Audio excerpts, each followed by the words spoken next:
They don't teach this in school.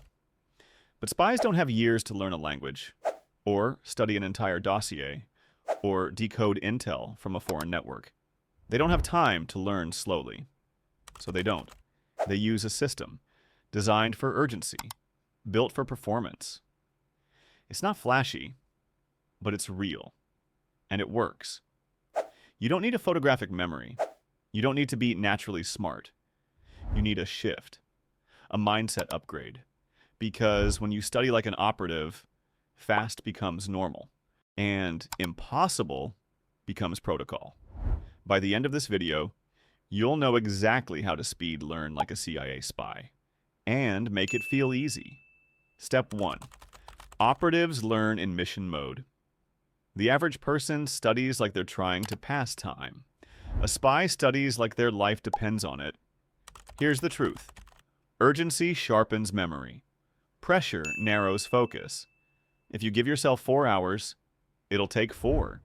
If you give yourself 20 minutes, it'll take 20, because your brain responds to intent. Most people study with no stakes. No reason, no focus, no clock. That's why it drags.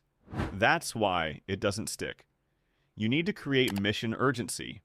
Before you study, define exactly what's the goal? What's the time limit? What's the cost of failure? You're not just reading, you're decoding. That shift alone triples retention. Step 2. Strip out the noise. Go direct. A CIA operative doesn't read the entire file. They scan for relevance. They ask, what matters? Speed learning isn't about absorbing more. It's about cutting out what doesn't serve. Most textbooks are 70% fluff. Lectures ramble, slides repeat. So your job? Slice through it. Boil every section down to the core insight. If you can't explain it in one sentence, you haven't understood it yet. That's your standard. Forget the fluff. Find the message. Lock it in. Step 3. Train in reverse. Recall first, then review. Here's where normal students fail. They read, reread, highlight, read again, and think, I feel like I know this. Then they get tested and blank. Why? Because they never trained recall. They trained recognition. And in real life, recognition is worthless. Here's what spies do differently. They start with retrieval. Close the book. Cover the notes. Ask, what do I remember? What keywords? What process? What steps? If your mind goes blank, perfect.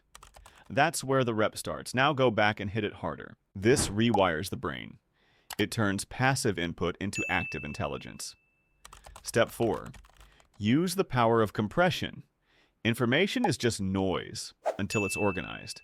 Spies use compression, mind maps, keywords, storylines. They take chaos and turn it into order. Your brain doesn't remember long lectures. It remembers structure. So build your own. Turn a 50-slide deck into a single page of visuals. Turn a process into 3 bold steps. Turn a story into a symbol. Create anchors. Anchors speed recall. Anchors reduce overwhelm. Anchors create confidence. This is why spies remember so much. They don't memorize details. They memorize frameworks. Step 5. Embed the info into emotion and action.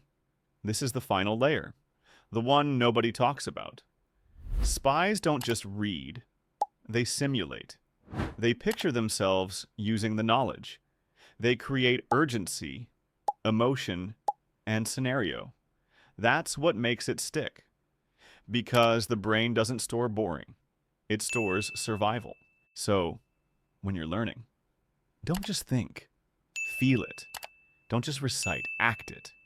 You're not cramming for a quiz. You're preparing for a mission. Every word you remember has weight. So build it into your body. Speak it out loud. Use your hands. Move with it. Make it real. This is what turns studying from a task into conditioning. Speed learning, like a CIA spy, isn't about hacks. It's about shifting the way you see learning itself. You don't study to finish the chapter. You study to execute under fire. So, Study in mission mode. Cut the fluff. Train recall first. Compress into anchors. Build it into emotion and movement. Do this. And you won't just learn faster. You'll never forget it. You don't grow by waiting. You grow by taking action.